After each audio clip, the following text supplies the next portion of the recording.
So hello Afnan, once again a very good morning to you. Welcome back to our science class, जिसमें हम लोग revision कर रहे हैं अपने chapter acid bases and salt का। तो कल हम लोगों ने बहुत ही अच्छे तरीके से समझा कि एसिड किसको कहते हैं, बेस किसको कहते हैं, क्या दोनों में डिफरेंस होता है। और उसके बाद हम लोगों ने बहुत सारी कलाकारी करी थी। कभी एसिड को बेस के साथ मिला दिया, कभी एसिड को मेटल ऑक्साइड के साथ मिला दिया, कभी बेस को नॉन मेटल ऑक्साइड के साथ मिला दिया। इस तरीके से हम लोग काफ़ी रिएक्शंस वगैरह कल देखे थे। बहुत ही अच्छे तरीके से चीज़ों को समझने के बाद आज हम लोग अपने चैप्टर को थोड़ा सा और आगे बढ़ा रहे हैं। जो भी चीज़ें बची हैं वो आज की वीडियो में कवर करेंगे। भाई साहब, फुल कंसंट्रेशन के साथ रहिए। जो रिएक्शन बता रहे हैं उसको समझिए, क्योंकि समझ लेंगे तो याद करने में आसानी रहेगी। ठीक है, तो चलते हैं अपने पीपीटी की तरफ। कल की तरीके से आज भी क्लास बड़ी शानदार रहेगी, सब कुछ समझ में आएगा। आते हैं अपनी पीपीटी पर। तो यहां से शुरू होता है अपना आज का टॉपिक। क्या टॉपिक है? एक मिनट। टॉपिक का नाम है हाउ स्ट्रॉन्ग आर एसिड और बेस सॉल्यूशन।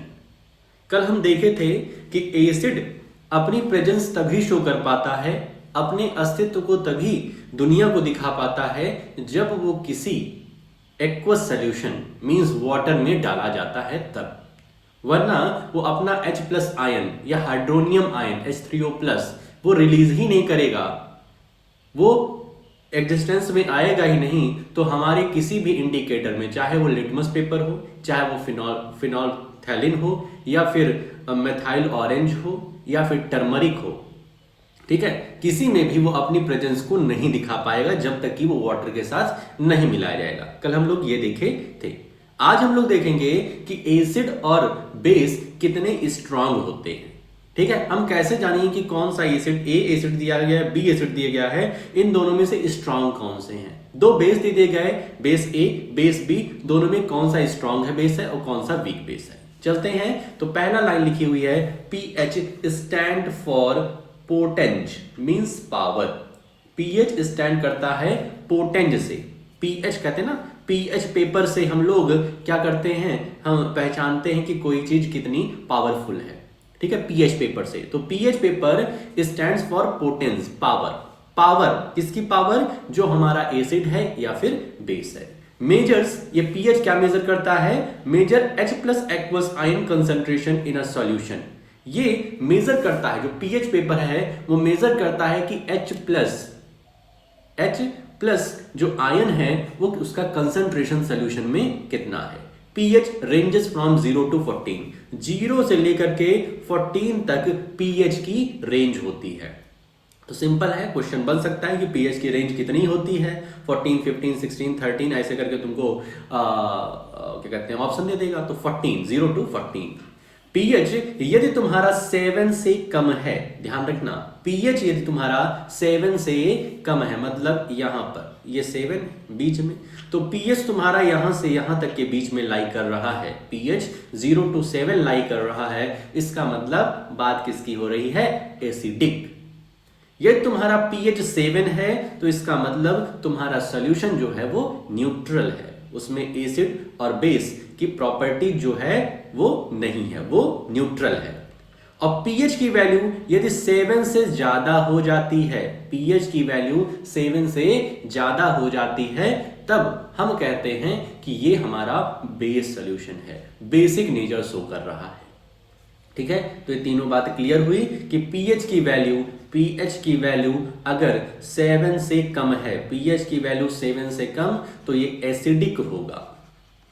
पीएच की वैल्यू 7 के बराबर है तो न्यूट्रल होगा। और पीएच की वैल्यू यदि 7 से ज्यादा है तो ये हो जाएगा बेसिक। ठीक है, बेस हो जाएगा। pH paper is also called as universal indicator because it detects nature of chemical. It detects nature of chemical at acid or base and also measures strength of it. pH paper को हम universal indicator कहते हैं। क्या कहते हैं? pH paper को universal indicator, क्योंकि ये दो चीज एक साथ मेजर कर लेता है। पहला nature of chemical, nature of chemical मतलब एसिड है कि बेस है। और एसिड है, बेस है, तो उसकी स्ट्रेंथ कितनी है ये भी मेजर कर देता है फटाफट। इस वजह से इसको यूनिवर्सल इंडिकेटर कहते हैं। क्वेश्चन पूछ सकता है सिंपल सा कि why the pH paper is called as universal indicator. तो कह देना कि भैया ये एक ऐसा इंडिकेटर है जो कि स्ट्रेंथ और नेचर, केमिकल का स्ट्रेंथ मतलब केमिकल कितना वो तगड़ा है, और नेचर मींस वो बेसिक है कि एसिडिक है, दोनों एक साथ बता देता है। इस वजह से पीएच पेपर को हम यूनिवर्सल इंडिकेटर कहते हैं। ठीक है, एक बात और जान लो, यहां पर जो ये फिगर दिया हुआ है, फिगर को समझ लो अच्छे से। फिगर में क्या दिया गया, ये 7 तुम्हारा न्यूट्रल है। ये 7 क्या हो गया, तुम्हारा न्यूट्रल। यदि तुम 0 की तरफ जाते हो, 7 से 0 की तरफ जा रहे हो, तो एसिडिक नेचर बढ़ रहा है, मतलब कंसंट्रेशन ऑफ H+ आयन बढ़ रहा है। बहुत ध्यान समझो, कंसंट्रेशन ऑफ H+ आयन बढ़ रहा है। और उल्टा बात करें तो कंसंट्रेशन ऑफ OH- आयन कम हो रहा है। समझ रहे हो, यदि तुम 7 से 0 की तरफ, लेफ्ट की तरफ जाते हो, तो H+ आयन का कंसंट्रेशन बढ़ रहा है, OH- आयन का कंसंट्रेशन घट रहा है। यदि तुम 7 से 14 की तरफ जाते हो, मतलब बेसिक हो रहा है, बेसिक नेचर, मतलब OH- आयन का कंसंट्रेशन बढ़ेगा, और कम किसका होगा, तो H+ आयन का। इतनी छोटी सी बात है। ये एसिडिक हो गया, ये बेसिक। यहां देखो H+ आयन ज्यादा दिख रहा है, यहां पर H+ आयन कम दिख रहा है। आगे चलो भाई साहब, ये अपना है फिगर, एनसीईआरटी का है। डायरेक्ट क्वेश्चन आ जाता है कि गैस्ट्रिक जूस का पीएच वैल्यू बताओ, लेमन जूस का पीएच वैल्यू बताओ, प्योर वाटर ब्लड का, प्योर वाटर कॉमा ब्लड का पीएच पेपर बताओ, मिल्क ऑफ मैग्नीशिया का पीएच पेपर, सोडियम हाइड्रोक्साइड का पीएच। इस तरीके से क्वेश्चन पूछ लिया जाता है डायरेक्ट। ये जो 4-5 जो दिए हैं यही तुम्हारे इंपॉर्टेंट है।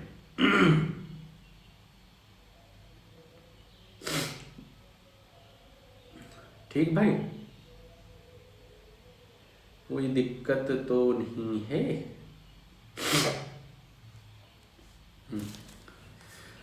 तो यहां पर जो दिए हैं उसको एक बार हम लोग यहां पे लिख लेते हैं। गैस्ट्रिक जूस सबसे एसिडिक जो अपने इसमें दिया गया है उसमें क्या है, गैस्ट्रिक जूस 1.2, उसके बाद लेमन जूस 2.2, देखो 1.2 उसके बाद 2.2।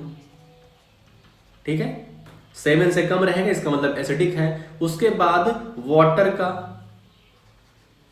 वाटर वो भी प्योर वाटर, तो प्योर वाटर का होता है 7, न्यूट्रल होता है, ना ही एसिडिक ना ही बेसिक। ब्लड जो होता है वो थोड़ा सा बेसिक की तरफ जाता है 7.4, लेकिन नियरली न्यूट्रल ही होता है, एसिडिक बेसिक नहीं। ठीक है, नियरली न्यूट्रल होता है 7.4।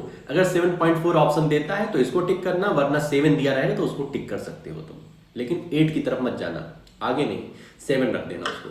ठीक है, तो ब्लड का 7.4, milk of magnesia, milk of magnesia mom कर सकते हो, मिल्क ऑफ मैग्नीशिया का 10 होता है, और सोडियम हाइड्रोक्साइड NaOH इसका होता है 14। ठीक है, सबसे पहले देखो गैस्ट्रिक जूस था 1.2, लेमन जूस 2.2, उसके बाद प्योर वाटर 7, ब्लड या तो 7 रहेगा ऑप्शन या तो 7.4 रहेगा तो उसको टिक कर देना।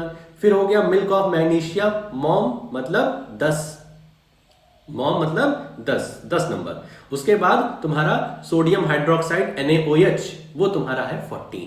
ये 6 ठो याद कर डालो। ठीक है, इसमें से ही आएगा।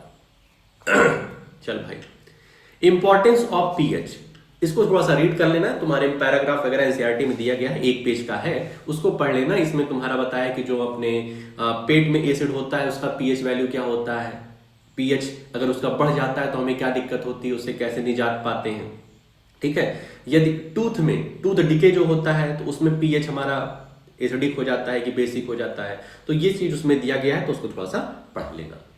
एक ये एसिड की एक चार्ट दी गई है जो हम अपने आसपास देखते हैं, मतलब नेचुरल अकरिंग जो एसिड्स हैं वो यहां पर दिए गए हैं, तो इनको याद कर लो। जैसे vinegar acetic acid, vinegar acetic acid मतलब देखो इसमें कुछ तुम बना सकते हो, जैसे तुम्हारा साइट्रिक एसिड है, साइट्रिक, ये पूरा टेबल याद कर लो भाई। साइट्रिक एसिड में दो लोग हैं, एक है तुम्हारा ऑरेंज और उसी की फैमिली का, ऑरेंज की फैमिली का है लेमन, ठीक है, ऑरेंज और लेमन, ठीक है। फिर तुम्हारा एसेटिक एसिड एक और कॉमन है, वो है तुम्हारा ये nettle sting methanoic acid, methanoic acid. Methanoic acid में तुम्हारा एंट स्टिंग है, एंट स्टिंग और nettle sting. Nettle sting means एक पेड़ होता है जिसकी पत्तियों पे कुछ कांटे, छोटे छोटे कांटे लगे रहते हैं, तो उनमें मेथनोइक एसिड होता है। जब तुम्हारे को लगता है तो मेथनोइक एसिड तुम्हारे हाथ में इंजेक्ट हो जाता है, ठीक है। जब इसको इंपॉर्टेंस ऑफ पीएच पढ़ोगे ना तो उसमें नेटल स्टिंग का काम, नेटल स्टिंग का वर्क कैसे होता है और कैसे मेथनोइक एसिड को हम न्यूट्रलाइज करते हैं, सब लिखा हुआ, तो एक बार रीड उसको जरूर कर लेना। तो साइट्रिक एसिड ऑरेंज लेमन में, मेथनोइक एसिड एंट स्टिंग और नेटल स्टिंग में, और उसके बाद जो बचे हुए हैं तुम्हारे एसेटिक एसिड पाया जाता है विनेगर। सिरका खाते हो तो उसमें है एकदम खट्टा खट्टा, घर में पाया जाता है एक एसिड, विनेगर हो गया। फिर टार्टेरिक एसिड, टार्टेरिक एसिड होता है टैमारिन, टैमारिन मतलब इमली, टैमारिन मीन्स इमली। और उसके बाद तुम्हारा ऑक्जेलिक एसिड होता है टोमेटो में, जो हर संडे हम लोग खाते हैं थोड़ा बहुत, ऑक्जेलिक एसिड में टोमेटो। उसके बाद मिल्क या फिर कर्ड में, मिल्क या फिर कर्ड में अगर खट्टा मिल्क हो गया, ठीक है, दूध खट्टा हो गया, इसका मतलब उसमें एसिड आ गया, तो कर्ड या फिर सोर मिल्क में तुम्हारा होता है लैक्टिक एसिड। इधर लिखते हैं लैक्टिक एसिड, लैक्टिक एसिड किसमें होता है तुम्हारा, मिल्क या फिर कर्ड, सोर मिल्क हो जाए या फिर कर्ड हो जाए। तो 1 2 3 4 5 6 टाइप्स ऑफ एसिड दिए गए हैं जो हमारे घर के आसपास ही हमको देखने को मिलते हैं, घर में या तो घर के आसपास देखने को मिलेंगे। साइट्रिक एसिड में ऑरेंज लेमन हो गया, citric acid orange lemon. Methanoic acid दो में था, एक एंट स्टिंग में था और एक तुम्हारा नेटल स्टिंग में था। नेटल एक प्रकार का प्लांट है। उसके बाद देखा हम लोगों ने विनेगर, विनेगर में होता है acetic acid, vinegar acetic acid. फिर है टार्टेरिक एसिड, टार्टेरिक एसिड है टैमारिन मतलब इमली में। उसके बाद ऑक्जेलिक एसिड, पांचवा नंबर ऑक्जेलिक एसिड किसमें है, टोमेटो में। उसके बाद लास्ट था लैक्टिक एसिड, छठवां नंबर कौन सा है, लैक्टिक एसिड, वो हमारे कर्ड में पाया जाता है या फिर सोर मिल्क में, ठीक है। 6 एसिड रिवाइज कर लो, याद हो जाएगा। एसिटिक एसिड किसमें, विनेगर में। साइट्रिक एसिड दो में था, लेमन और किसमें, ऑरेंज में। ऑक्जेलिक था टोमेटो में। टैमारिंड में टार्टेरिक एसिड था। मेथनोइक एसिड दो में था, एक एंट स्टिंग में और एक नेटल स्टिंग में। छठवां तुम्हारा बचा लैक्टिक एसिड, वो तुम्हारा कर्ड में था। इस तरीके से हो गए। अब हमको समझना है कुछ स्ट्रॉन्ग एसिड, कुछ वीक एसिड, कुछ स्ट्रॉन्ग बेस और कुछ वीक बेस। क्यों समझने जा रहे हैं, क्योंकि अभी हम इन लोग का क्या कराएंगे, मिलन कराएंगे। एसिड और बेस क्या कराएंगे, मिलन कराएंगे। जब एसिड और बेस रिएक्ट करते हैं तो क्या मिलता है, सॉल्ट और वाटर। अब नेक्स्ट टॉपिक जो है वो उसमें हम चेक करेंगे सॉल्ट्स का पीएच वैल्यू, कि सॉल्ट्स क्या होते हैं, एसिडिक होते हैं, बेसिक होते हैं, न्यूट्रल होते हैं। ये चीज चेक करेंगे। तो उसके लिए हमें पता होना चाहिए कि स्ट्रॉन्ग एसिड्स कौन कौन से होते हैं। यदि स्ट्रॉन्ग एसिड की बात करें,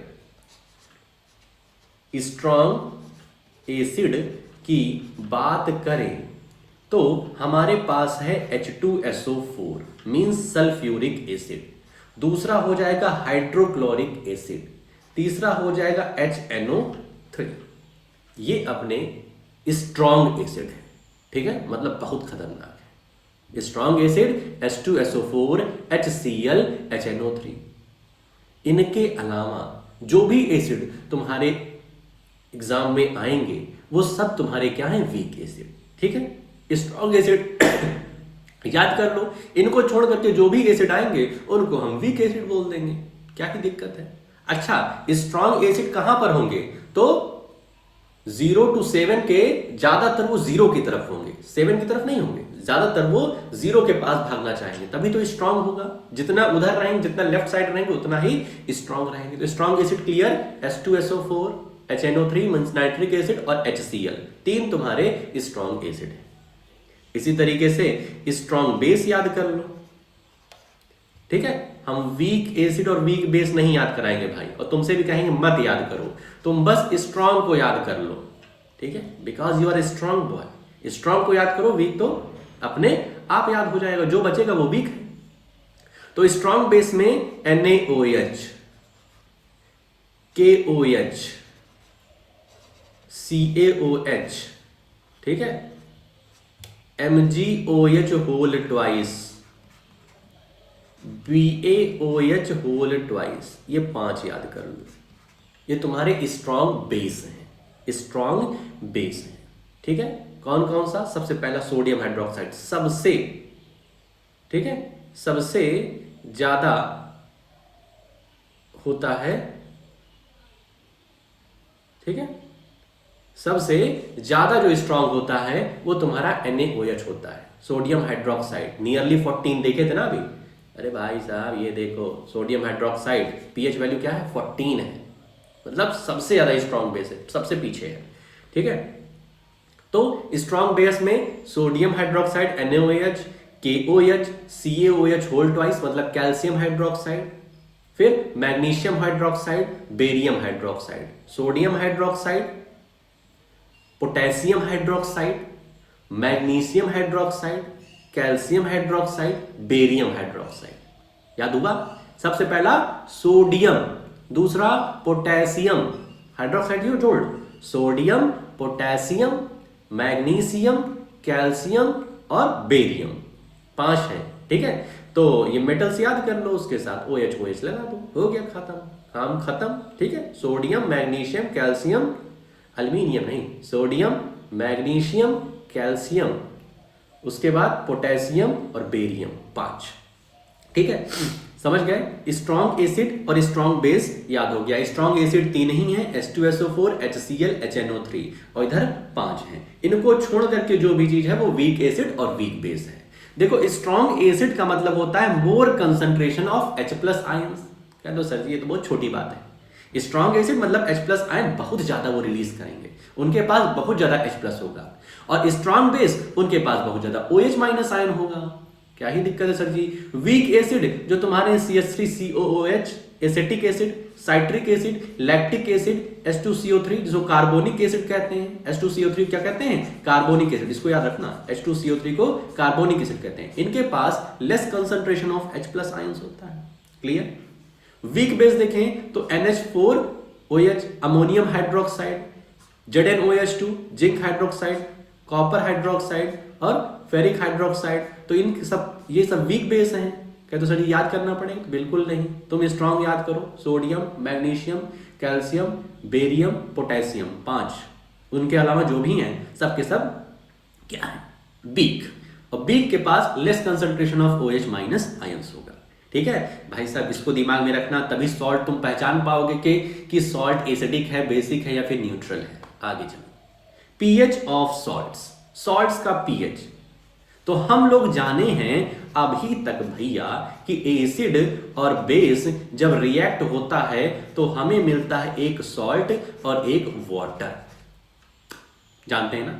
अब ये जो सॉल्ट है ये एसिडिक नेचर का होगा कि बेसिक नेचर का, यही समझना है, यही हमको समझना है। तो ध्यान रखो, यदि स्ट्रॉन्ग एसिड और स्ट्रॉन्ग बेस रिएक्ट करते हैं, मतलब सर जी जैसे स्ट्रॉन्ग एसिड में तुम क्या ले लो? HCl ले लो, H2SO4 ले लो, कुछ भी ले लो, प्लस स्ट्रॉन्ग बेस में तुम NaOH ले लो, NaOH ले लो। तो ये कौन सा सॉल्ट बनाएंगे? सॉल्ट बनाएंगे NaCl प्लस H2O। अब ये जो NaCl मिला है, ये इसका क्या पीएच होगा? ये किस नेचर का होगा? एसिडिक की बेसिक? तो भाई साहब तुमने क्या लिया था? Strong acid, strong base. जब स्ट्रॉन्ग लड़ते हैं एक दूसरे में तो दोनों हार जाते हैं।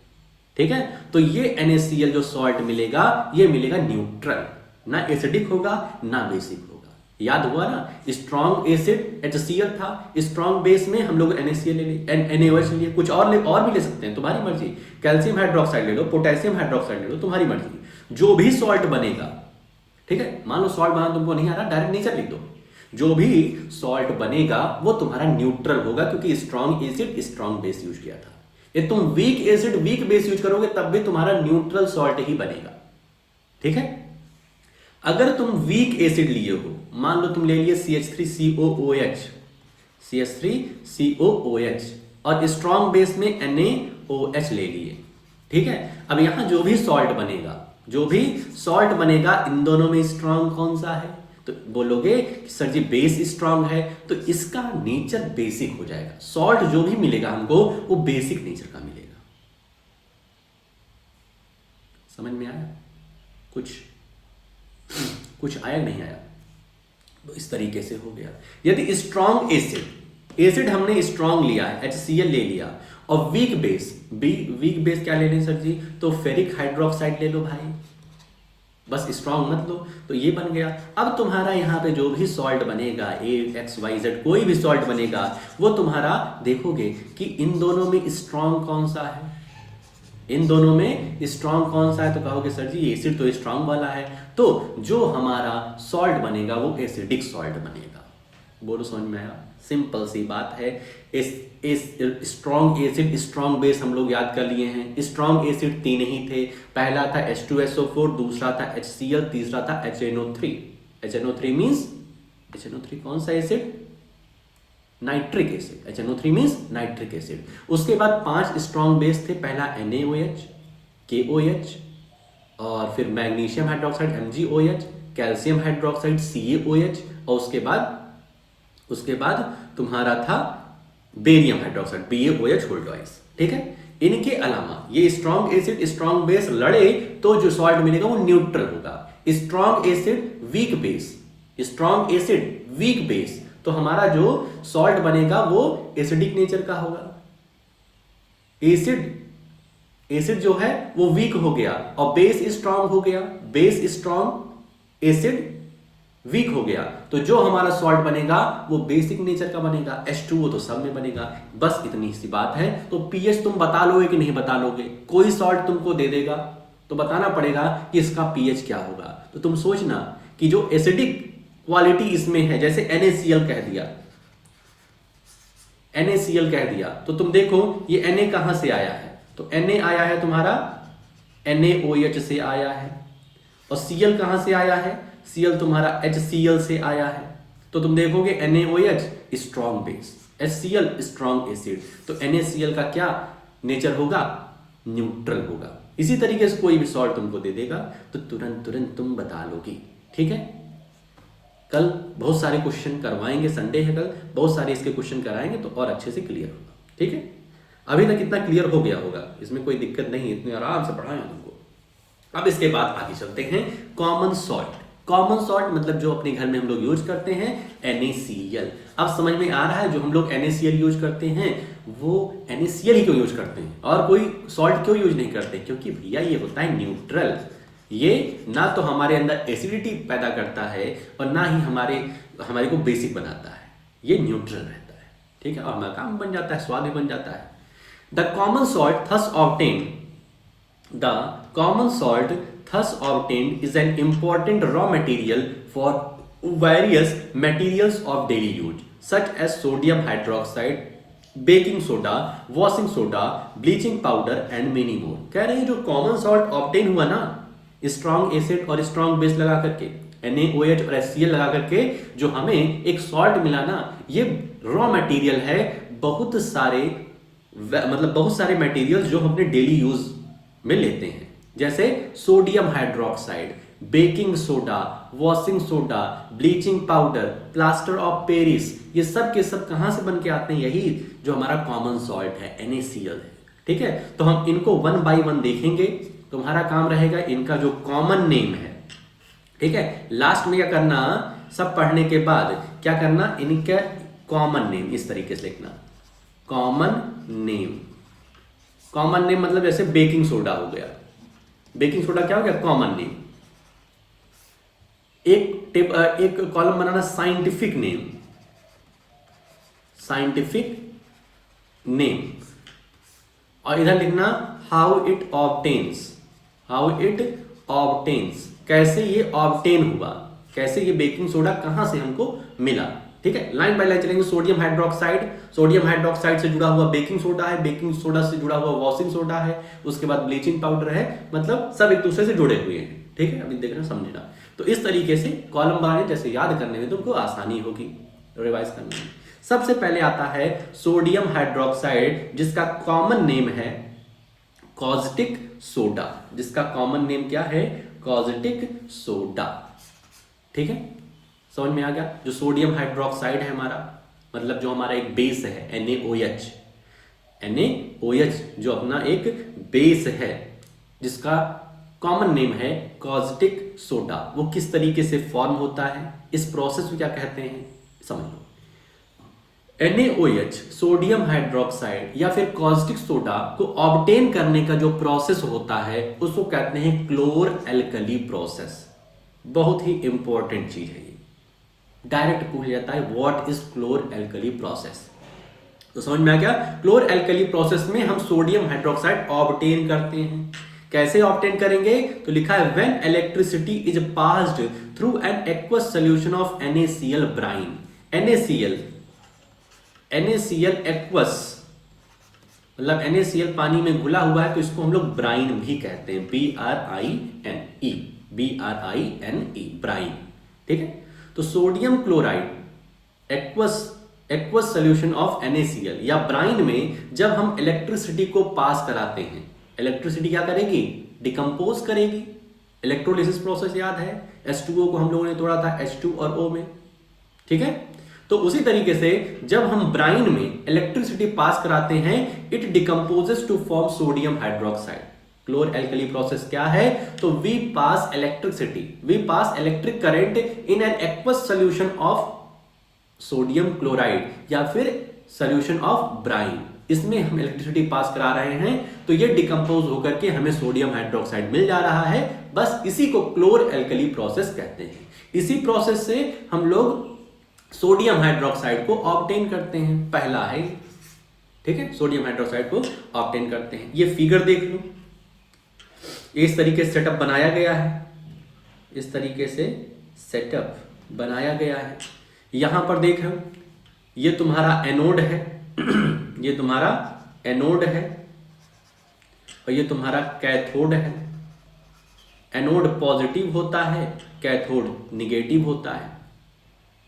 ठीक है, एनोड पॉजिटिव, कैथोड निगेटिव। यहां पे रिएक्शन लिखी है NaCl aqueous means brine plus water, ये इसमें कुछ वाटर भी होगा। ठीक है, brine plus water gives NaOH aqueous plus Cl2 gas plus H2 gas. ध्यान रखना, सोडियम हाइड्रोक्साइड ऑब्टेन कर रहे हैं तो उसके साथ साथ हमें क्लोरीन गैस और हमें हाइड्रोजन गैस भी मिलती है।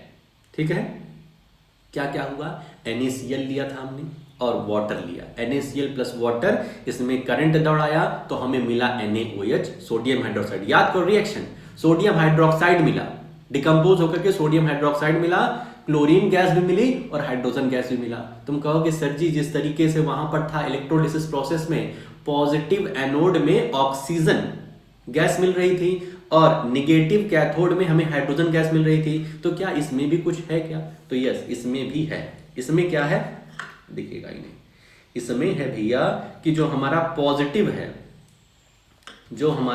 पॉजिटिव कैथोड है उस पर बनेगी Cl गैस। यहां देखो लिखा हुआ है। ठीक है, पॉजिटिव कैथोड के पास है ना, तो पॉजिटिव के पास हमारी बनेगी Cl2 गैस, Cl2। ठीक है, और जो अपना निगेटिव है मींस कैथोड है, उसके पास बनेगी हाइड्रोजन गैस और उसी पर हमें NaOH भी मिलेगा, उसी पर हमें NaOH सोडियम हाइड्रोक्साइड भी मिलेगा। ठीक है, याद करने का तरीका, तो याद करने का एक शानदार तरीका है, वो क्या है, वो है अपना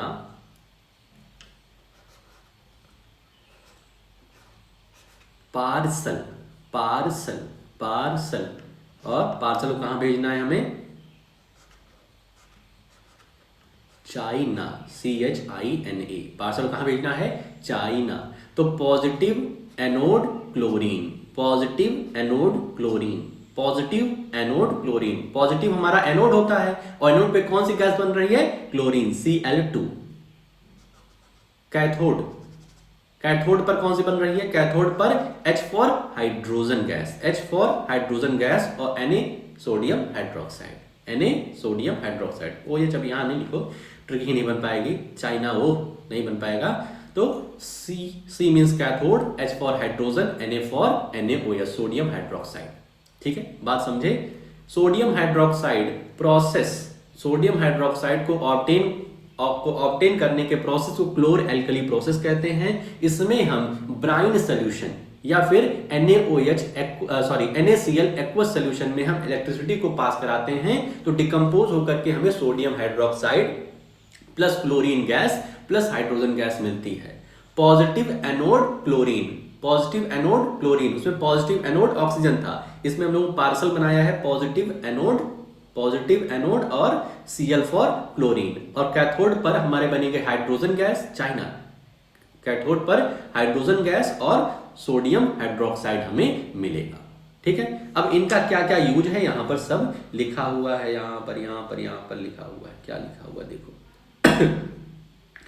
यहां पर लिखा हुआ है जो Cl2 गैस है वो water treatment, swimming pools, PVC disinfectant, CFCs, pesticides, इन सब में यूज होता है। फ्यूल्स, मार्गरीन, अमोनिया और फॉर फर्टिलाइजर्स हाइड्रोजन का यूज होता है। और यहां पर जो NaOH निकल रहा है, brine containing NaOH sodium hydroxide जो है वो degreasing metals, soaps and detergents, paper making, artificial fibres, इसका यूज है। ठीक है, इसको भी याद करना है भाई साहब। देखो जो क्लोरीन है, क्लोरीन का हम इस्तेमाल करते हैं वाटर ट्रीटमेंट के लिए। देखो जो गंदा पानी होता है उसमें हम क्लोरीन डाल देते हैं तो वो साफ हो जाता है। तो डायरेक्ट याद कर लो, स्विमिंग पूल्स में जो पानी गंदा होता है वहां पर उसको वाटर को ट्रीट करने के लिए, अच्छा करने के लिए हम क्लोरीन गैस उस पर पास करा देते हैं। हाइड्रोजन, हाइड्रोजन एक बहुत ही अच्छा फ्यूल है, हाइड्रोजन एक बहुत ही अच्छा फ्यूल है। तो ये फ्यूल और फर्टिलाइजर्स के लिए होता है। जो सोडियम हाइड्रोक्साइड निकल रहा है ये हम लोग मेटल्स को डीग्रीस करने के लिए, सोप्स, डिटर्जेंट्स बनाने के लिए हम लोग सोडियम हाइड्रोक्साइड का यूज करते हैं। सोडियम हाइड्रोक्साइड क्या है? कॉस्टिक सोडा है इसका कॉमन नेम। क्लियर हो गया? आगे चलते हैं। Bleaching powder, bleaching powder CaOCl2, CaOCl2 इसका क्या है? साइंटिफिक नेम है। ठीक है, CaOCl2 को क्या कहेंगे जरा एक बार कॉमन नेम देख लेते हैं भाई साहब। CaOCl2 calcium hypochlorite, bleaching powder का जो कॉमन नेम है वो क्या है? Calcium hypochlorite.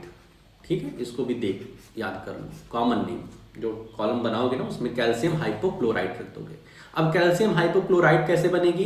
तो भैया जो Cl2 गैस पॉजिटिव एनोड से निकल रही थी ना, पॉजिटिव एनोड पर Cl2 गैस बन रही है, तो उसको पास करा दें हम स्लेक्ड लाइम से। इससे स्लेक्ड लाइम, अब स्लेक्ड लाइम क्या होता है तुम्हें पता होगा भाई, कई बार ये रिएक्शन आ चुकी है। कैल्शियम हाइड्रोक्साइड कैसे बन रहा था? कैल्शियम हाइड्रोक्साइड तो कैल्शियम ऑक्साइड प्लस वाटर, ये बना रहा था कैल्शियम हाइड्रोक्साइड प्लस हीट। याद आ गया? ठीक है, समझ में आ गया ना? तो इस तरीके से होगा, प्लस हीट। तो वही जो स्लेट लाइम है उसमें हम Cl2 गैस पास करा देते हैं, तब हमें bleaching powder calcium hypochlorite CaOCl2 plus water मिल जाता है।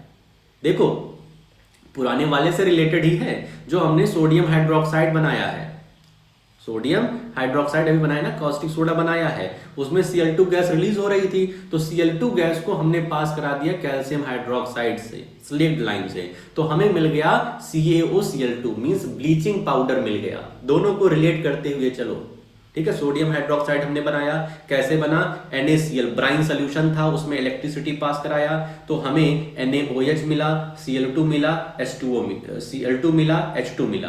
और सब इस काम नहीं है, अब हमको आगे बढ़ना है, ब्लीचिंग पाउडर बनाना है। तो Cl2 गैस को पास करा दिया कैल्शियम हाइड्रोक्साइड से, कैल्शियम हाइड्रोक्साइड स्लेक्ड लाइम से, तो हमें मिल गया calcium hypochlorite CaOCl2 plus H2O। Clear, समझ में आ रहा है।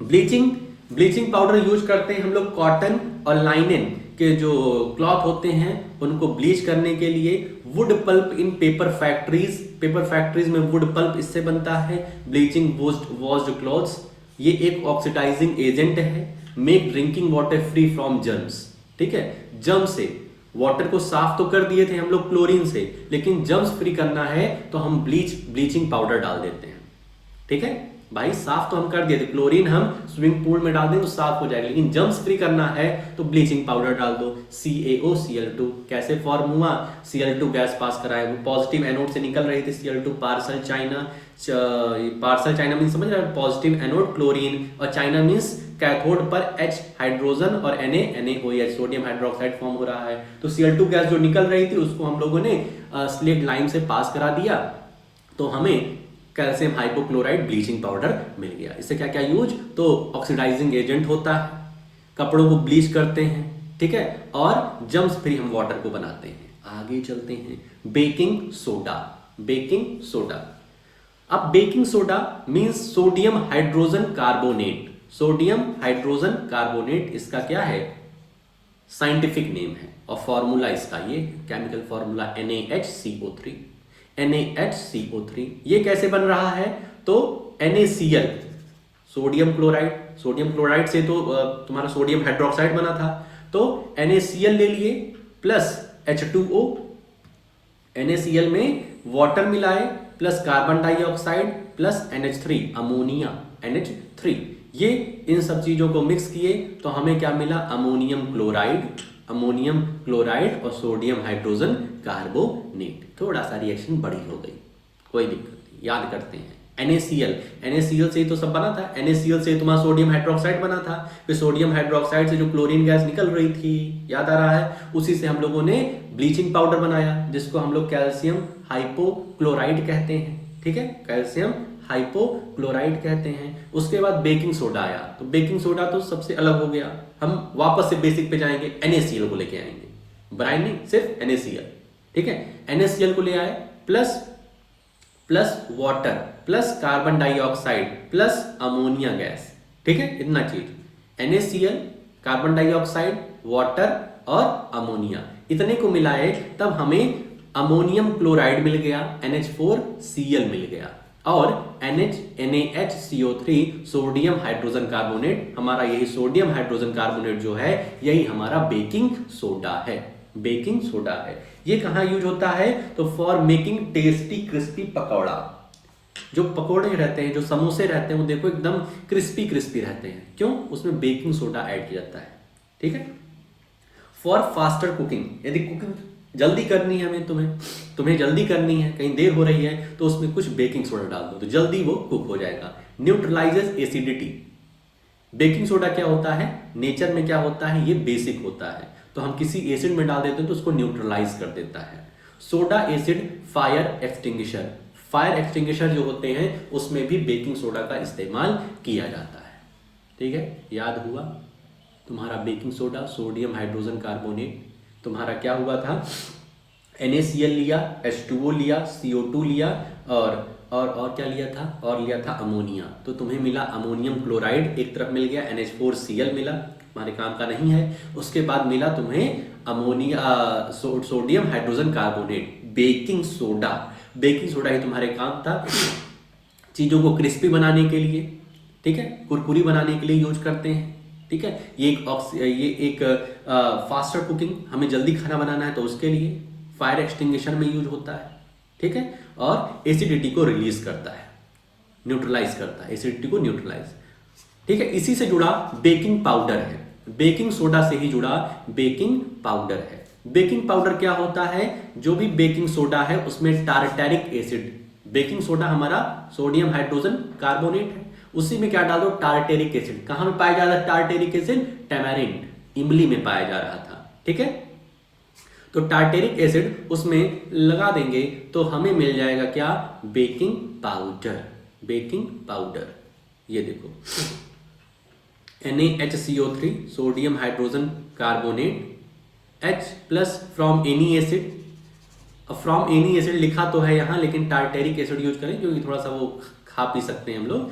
तो यहाँ पर H प्लस, जो H प्लस क्या है? H प्लस आयन रिलीज कर रहा है ना, तो कहाँ से रिलीज करेगा? यही टार्टेरिक एसिड, एसिड से H प्लस आयन रिलीज हो रहा है। तो NaHCO3 sodium hydrogen carbonate baking soda में जब हम लोग इसको ऐड कर दे रहे हैं टार्टेरिक एसिड, तो हमें मिल रहा है carbon dioxide plus water plus sodium salt of acid, plus sodium salt of acid. Sodium salt क्यों करा है? क्योंकि Na तो रहेगा ही रहेगा।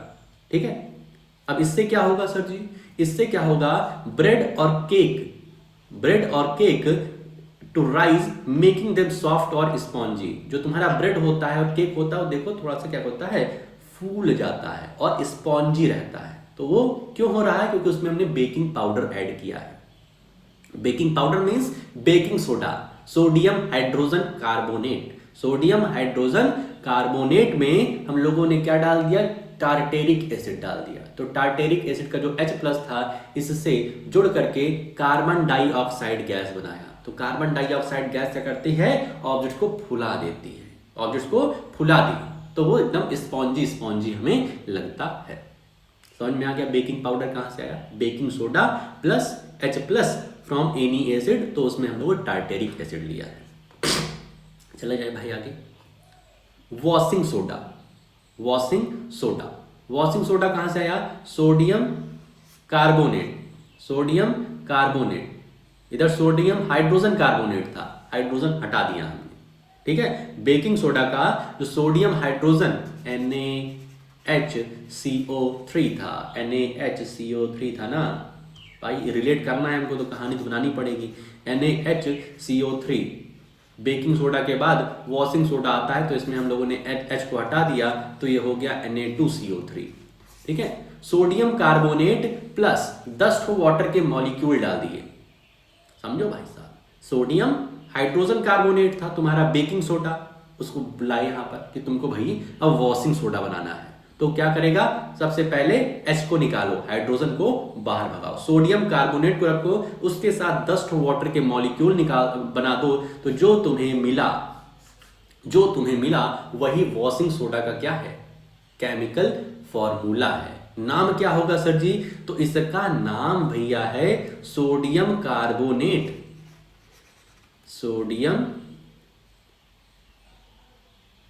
सोडियम कार्बोनेट और 10H2O क्या सब बोलेंगे? तो decahydrate, decahydrate, sodium carbonate decahydrate washing soda का कॉमन केमिकल नेम है। वॉशिंग सोडा तो तुम्हारा कॉमन नेम हो गया। समझ में आया? तुम्हारा जो बेकिंग सोडा था, बेकिंग सोडा में सोडियम हाइड्रोजन कार्बोनेट था, H को भगा दिया तो Na2CO3 बना, इसके साथ 10 वाटर के मॉलिक्यूल लगा दिए तो हमें मिला Na2CO3.10H2O। यहां पे प्लस में था, इधर बस डॉट डालते 10H2O लिख दिए। ये तुम्हारा क्या बन गया? Sodium carbonate decahydrate, sodium carbonate decahydrate. कहां यूज होता है? तो used in glass, soap and paper industry. Glass industry में, सोप इंडस्ट्री और पेपर इंडस्ट्री में वॉशिंग सोडा का यूज होता है। ठीक है, वॉश करते हैं। रिमूविंग परमानेंट हार्डनेस, जो परमानेंट हार्डनेस होती है, ठीक है, उसको रिमूव करने के लिए वॉशिंग सोडा का इस्तेमाल होता है। ऐसे याद करो, जो परमानेंट स्टेन होती है, परमानेंट दाग होता है, उसको रिमूव करने के लिए हम वॉशिंग पाउडर का इस्तेमाल करते हैं। तो उसी तरीके से परमानेंट हार्डनेस के लिए वॉशिंग सोडा, थोड़ा सा और हैवी स्ट्रॉन्ग चीज यूज करें तो वॉशिंग सोडा। अगला चलते हैं।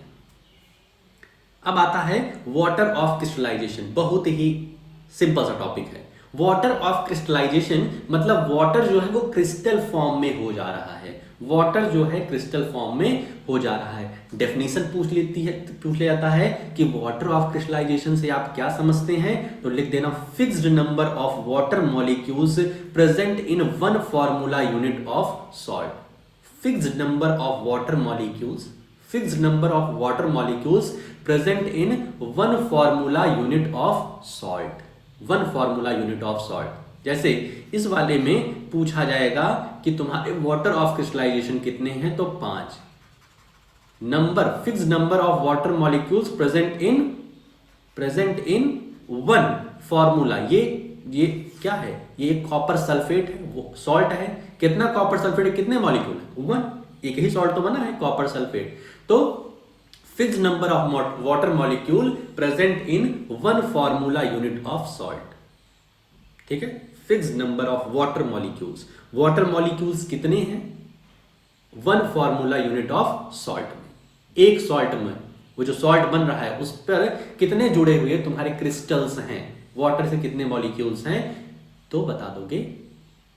वही है हमारा वाटर ऑफ क्रिस्टलाइजेशन, ठीक है। ध्यान रखना ये जो क्रिस्टल फॉर्म में वाटर है ये सॉलिड स्टेट में होता है, लिक्विड स्टेट में नहीं, लिक्विड स्टेट में नहीं होता है, इस बात का ध्यान रखना। ये देखो CuSO4.5H2O, CuSO4 copper sulphate .5H2O, ये क्या है, copper sulphate crystals, copper sulphate के क्रिस्टल्स हैं।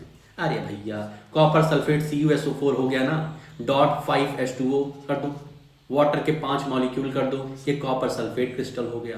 CaSO4 कैल्शियम सल्फेट .2H2O, ये वाला याद रखना बहुत अच्छे से, ये तुम्हारा कॉपर सल्फेट हो गया, ये कैल्शियम सल्फेट होता है डॉट, इसको जिप्सम कहते हैं, जिप्सम कहते हैं, बहुत इंपॉर्टेंट चीज है ये, अभी आगे इसका और यूज मिलेगा।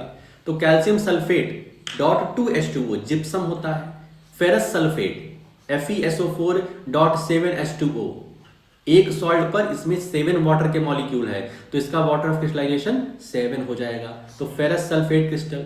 सोडियम कार्बोनेट .10H2O तुम्हारा वॉशिंग सोडा, बेकिंग सोडा में H था ना, NaHCO3, तो H को हटा करके Na2CO3 के साथ 10 ठो हम वाटर मॉलिक्यूल्स रख दिए थे भाई, वॉश करना था तो 10 ठो वाटर, 10 ठो बाल्टी दे दिया पानी की, तो 10H2O, तो Na2CO3.10H2O क्या हो गया, वॉशिंग सोडा हो गया।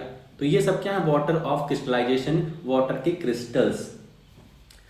ये देखो ये इंपॉर्टेंट रिएक्शंस हैं वाटर ऑफ क्रिस्टलाइजेशन की, आएगी तो यही आएगी, इसके अलावा कुछ नहीं आने वाली है। CuSO4.5H2O को जब हीट करते हैं, जब क्या करते हैं, हीट करते हैं, तो CuSO4 और वाटर में दूरियां हो जाती हैं, तो ये CuSO4 + 5H2O अभी तक इससे जुड़ा हुआ था, लेकिन अब ये अलग अलग हो गया, 5H2O उड़ जाएगा भाई, हीट करेंगे तो वेपर फॉर्म में हो जाएगा। ये ब्लू कलर का है तुम्हारा, दिख ही रहा है, कॉपर सल्फेट जब वाटर के साथ है तो ब्लू कलर का है, और ये व्हाइट कलर का है, इसलिए इसको कलर भी कर दिए हैं भाई साहब, समझ रहे हो, इतनी मेहनत चल रही है, ठीक। ब्लू कलर का कॉपर सल्फेट सोल्यूशन होता है जब वाटर के साथ रहता है, जब उसको गर्म कर देंगे तो व्हाइट कलर में चेंज हो जाएगा, इसको याद रखना भाई साहब, भूलना नहीं। यही सब क्वेश्चन कल एक्सरसाइज कराएंगे, एग्जाम्पल करवाएंगे, बहुत सारे प्रैक्टिस करवाएंगे, तो यही सब रहेगी, ठीक है। कि कॉपर सल्फेट सोल्यूशन जब वाटर के साथ रहता है तो किस कलर का होता है, और जब उसको हीट कर देंगे तब किस कलर का होगा, क्या ऑब्टेन होगा, कितने वाटर मॉलिक्यूल्स रहेंगे, वाटर ऑफ क्रिस्टलाइजेशन बताओ। FeSO4 फेरिक सल्फेट या फेरस सल्फेट क्रिस्टल्स जो होते हैं उसके साथ 7H2O, 7 ठो H2O लगता है, ये होता है ग्रीन कलर का, ठीक, ग्रीन कलर का दिख रहा है ना।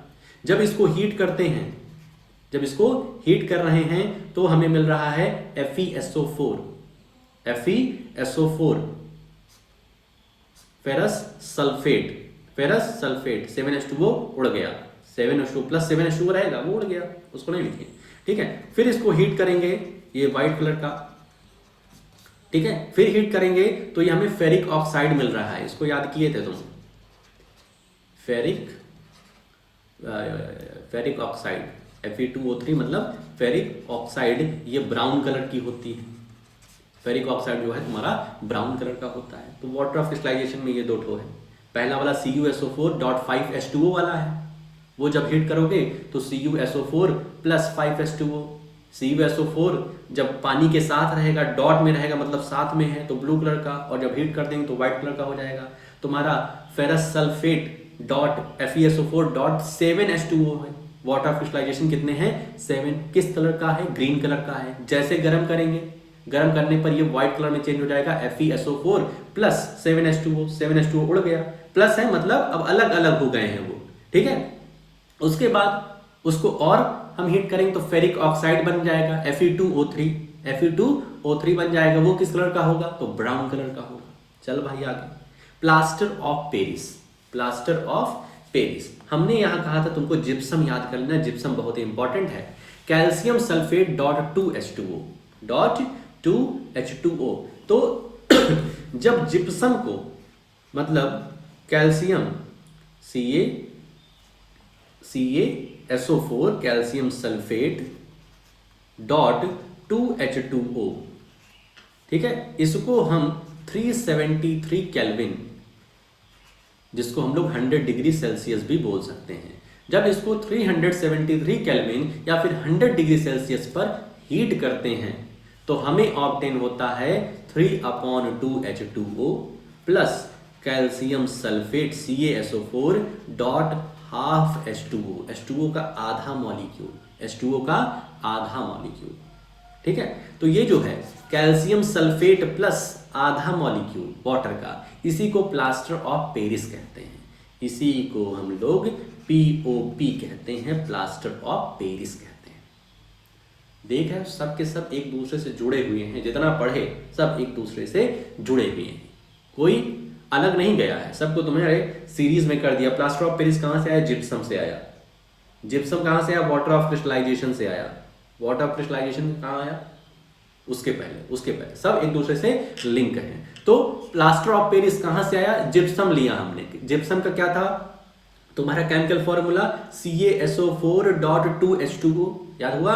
Calcium sulphate CaSO4 .2H2O 373 kelvin या फिर 100 डिग्री सेल्सियस पर इसको हीट किए तो हमें क्या मिला, CaSO4 calcium sulphate plus CaSO4 .12H2O और प्लस जो बचा तुम्हारा H2O 3/2H2O प्लस में रहेगा, मतलब वो वेपराइज हो गया, ठीक है। तो इसको कैल्शियम सल्फेट .12H2O को ही हम लोग प्लास्टर ऑफ पेरिस बोलते हैं, ठीक है। तो प्लास्टर ऑफ पेरिस को यहां पर लिख देना CaSO4 .12H2O। इसका कॉमन नेम तो दिया हुआ है और तुम्हारा क्या कहते हैं केमिकल नेम क्या होगा सोचना।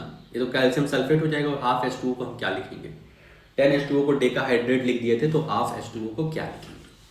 Plaster of Paris is used for making toys. जो टॉयज बनते हैं वो प्लास्टर ऑफ पेरिस के बनते हैं। Making surface smooth, materials of decoration, देखो हमारे जो वो होती है दीवार होती है उस पर POP कराई जाती है जिससे वो एकदम स्मूथ दिखे।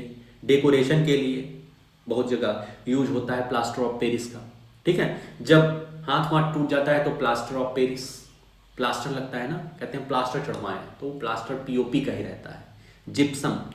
जिप्सम को क्या किया था, हीट किया था 373 डिग्री सेल्सियस पे, तब हमें प्लास्टर ऑफ पेरिस मिला CaSO4 .12H2O। तो भाई साहब यहाँ पे इस चैप्टर की जो कहानी होती है वो खत्म हो जाती है। तो फिर से 1 घंटे की अपनी क्लास हुई, लेकिन आई होप तुम एंजॉय किए होगे, सब कुछ समझे होगे, सब चीज को एक दूसरे से रिलेट कर पाए होगे। ध्यान रखना पीएच जो है उसको थोड़ा सा याद वो पढ़ लेना, जो पीएच का यूज है अपने डेली लाइफ में आसपास, जो हम पीएच की वैल्यू देखते हैं अपने पेट में जो एसिड है उसकी पीएच की वैल्यू क्या है, टूथ डिके हो जाता है तो उसका पीएच वैल्यू क्या होता है, कैसे होता है, उसको थोड़ा सा देख लेना, ठीक है।